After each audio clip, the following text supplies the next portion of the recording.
Edward and Wallis gave painful lesson to savage Harry for repeating same mistakes with Meghan. Prince Harry has been told he and Meghan Markle should learn from King Edward VIII's exile. The Duke and Duchess of Sussex stepped down from full-time royal duties in 2020, and now live in California. While Harry and Meghan returned to the UK for the Queen's Platinum Jubilee, reports suggest there is still a rift between the royals and the Sussexes. Andrew Lownie, royal biographer, noted Harry and Meghan's situation is similar to that of King Edward VIII's. The former king married Wallis Simpson, an American who had divorced her first husband and was seeking a divorce from her second, which caused a constitutional crisis.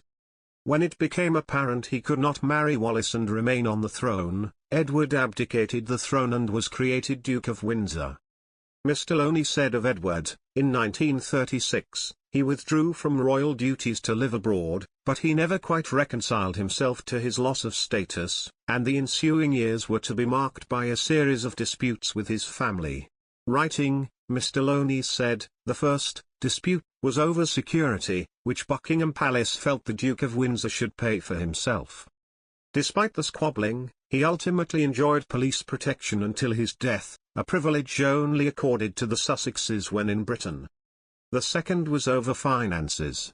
Like Prince Harry, the Duke of Windsor had inherited considerable wealth, as well as savings made from the Duchy of Cornwall Estates, but it did not stop him complaining, like Harry, that he had been cut off financially. Both issues contributed to a breakdown of trust and lingering tensions and suspicions, with both the Duke and Harry complaining of poor parenting, fallouts between siblings and sisters-in-law. King George VI's wife Elizabeth could only refer to Wallis as that woman, and accusations that the rogue royal was trying to upstage the dutiful one.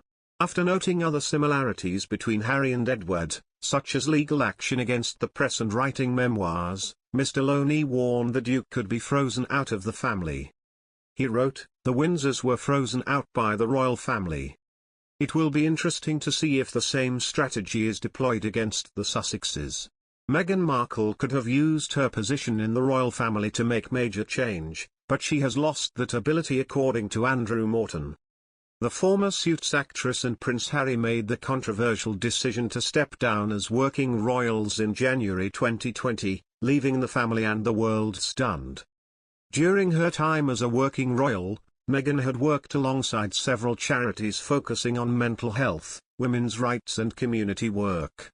Prior to marrying into the House of Windsor, she had been a World Vision ambassador and had previously given a powerful speech at the United Nations.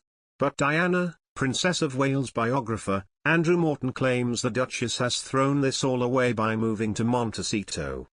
He told the Queen podcast, "The great tragedy, I think, is that Meghan and Harry didn't give it long enough to see whether they could give it a go. They were on the out almost before the wedding music had finished.